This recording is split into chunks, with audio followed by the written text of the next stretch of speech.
wabarakatuh. Perkenalkan, nama kelompok saya dari kelompok 5. Perkenalkan, nama saya Rizky Jaya Pratama. Memperkenalkan, nama saya Muhammad Bagus Ramadhani. Perkenalkan, nama saya Jenar Febian. Perkenalkan, nama saya Wildana Wisudi. Perkenalkan, nama saya Azali Bikobi Sinatria Ramadan. Di sini tempat Tugu Pahlawan, dan saya mereview Museum Tugu Pahlawan.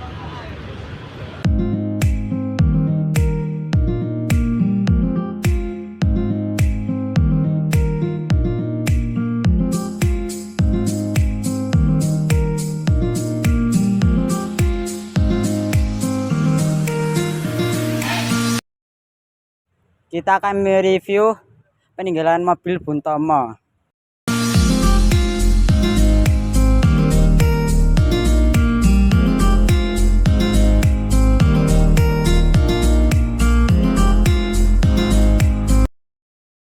Ini adalah mobil peninggalan Bung Tomo, salah satu pahlawan nasional, pembangkit semangat arek-arek Surabaya.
Setelah Bung Karno mengproklamasikan kemerdekaan Indonesia pada 17 Agustus 1945,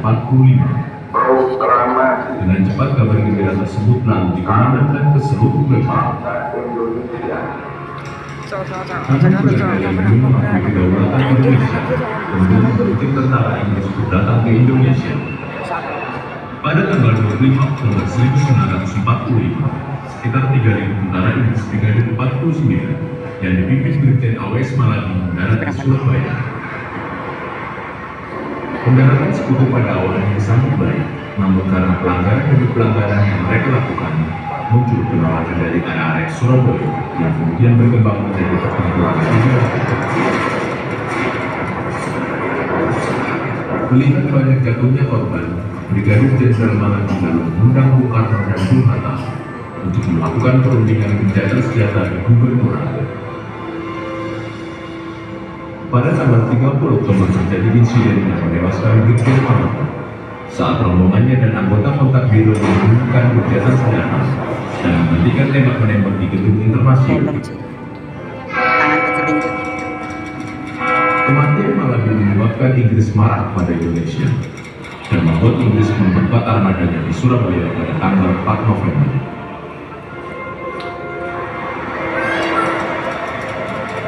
Armada laut tambahan Inggris tersebut berlabuh di Tanjung Perak, begitu juga dengan pesawat tempur milik armada udara yang dikirim dari Singapura melalui Jakarta dan Semarang.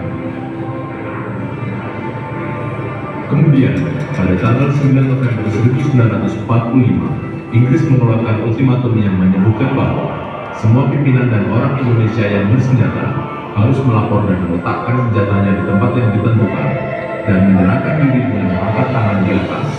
Batas ultimatum adalah jam 6 pagi pada tanggal 10 November 1945.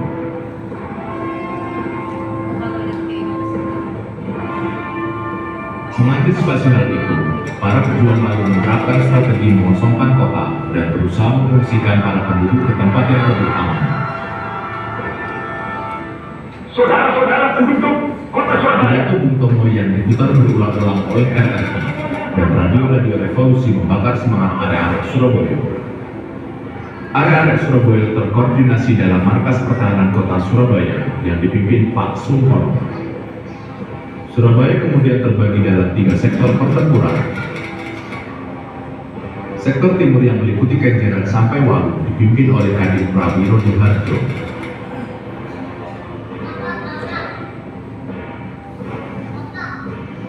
Sedangkan sektor tengah dipimpin oleh Marhadi, mencakup dari Jembatan Merah, kantor pos besar sampai Gunung Sari.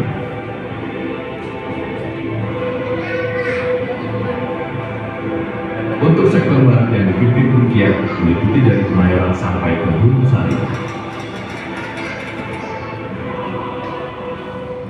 Menjelang dini hari, Gubernur Suryo menyampaikan pidato yang semakin membuatkan semangat arek-arek Surabaya. Tepat dini hari, lampu kota dipadamkan. Surabaya menjadi gelap gulita dan mencekam. Pada 10 November pukul 6 pagi, tentara Inggris mulai melancarkan serangan. Pesawat-pesawat tempur dan harian Inggris mulai menghancurkan kota.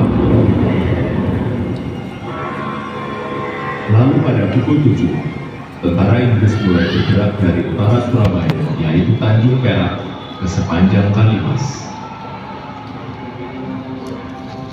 Tentara Inggris yang berada di sebelah barat Kalimas pun bergerak ke arah pabrik rokok Sampurna. Pada pukul 10 pagi, kapal-kapal perang Inggris makin mengencarkan pengeboman ke kota Surabaya untuk membukakan jalan tank dan pasukan infanteri. Sedangkan pada pukul 11, pesawat-pesawat Royal Air Force Inggris melakukan strafing sambil menjatuhkan bom berkekuatan 500 bom.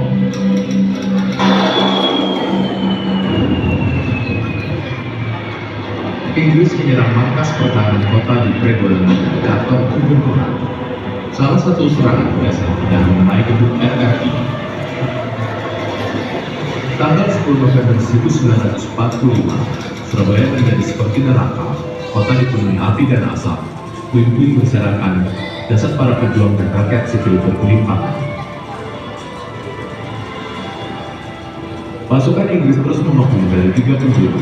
Pasukan induk menembus melalui kantor gubernur, Tunjungan, Embong, Simpang Palu ke Wonokromo melalui Datu. Pasukan sayap kanan menerobos dari Pasar Turi, Sawangan ke Wonokromo, dan pasukan sayap kiri menuju Kampasari, Gubeng, Magelang, dan ke Wonokromo untuk bergabung dengan pasukan induk. Awalnya Inggris sesungguhnya akan memenangkan pertempuran dalam waktu 3 hari.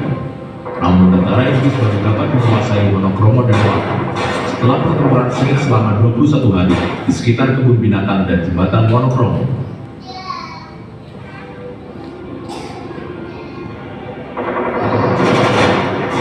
Serangan terus berlangsung sampai daerah Gunung Sari yang merupakan pertahanan terakhir arek Surabaya di luar kota. Pertempuran bisa-bisa terus terjadi untuk menghalangi sekutu menuju sepanjang dan Krian, hingga tentara Indonesia melegakan jembatan yang akan dilewati konvoi sekutu. Walaupun akhirnya Surabaya dapat dikuasai dalam waktu 21 hari, Inggris dengan senjata dan teknologinya tidak akan semudah itu meluluh lantahkan semangat perjuangan arek-arek Surabaya.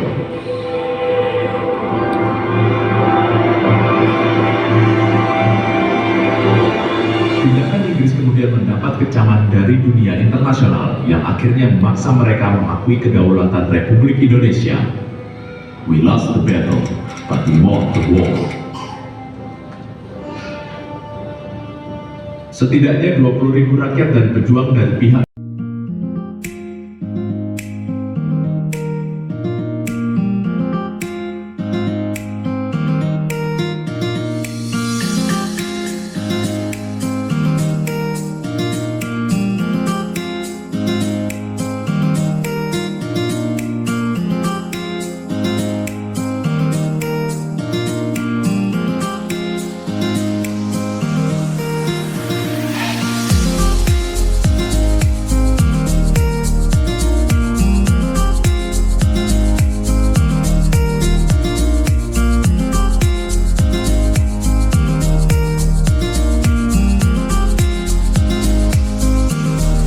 siapa saja yang pahlawan ikut bertempur.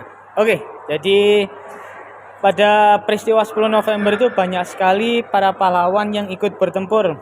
Salah satunya yang paling terkenal di musim 10 November ini yakni Bung Tomo. Salah satu yang dilakukan Bung Tomo adalah memberikan semangat kepada arek Surabaya lewat pidatonya yang sangat membara, gitu ya. Oke. Kapan didirikan 10 November? Museum. Oke, jadi Museum 10 November itu proses pendiriannya berbeda dengan monumen. Kalau Museum 10 November itu mulai dibangun di tanggal 10 November tapi di tahun 1991. Yang berjalan kurang lebih 8 sampai 9 tahun, selesai di tahun 2000, tepatnya tanggal 19 Februari, yang kemudian peresmiannya dibantu oleh Bapak Abdurrahman Wahid atau Gus Dur. Berdirinya monumen apa? Tugu Pahlawan. Oke, baik. Jadi monumen Tugu Pahlawan itu berdiri tanggal 10 November tahun 1951. Jadi kalau dihitung dari peristiwa pertempuran itu 6 tahun setelahnya.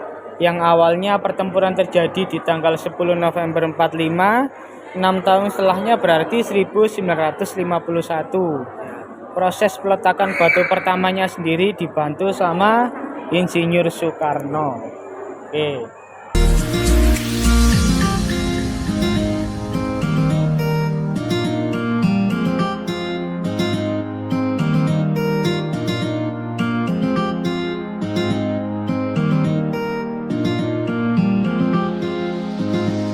Kami telah menyelesaikan review di Museum Tugu Pahlawan. Sekian dan terima kasih. Wassalamualaikum warahmatullahi wabarakatuh.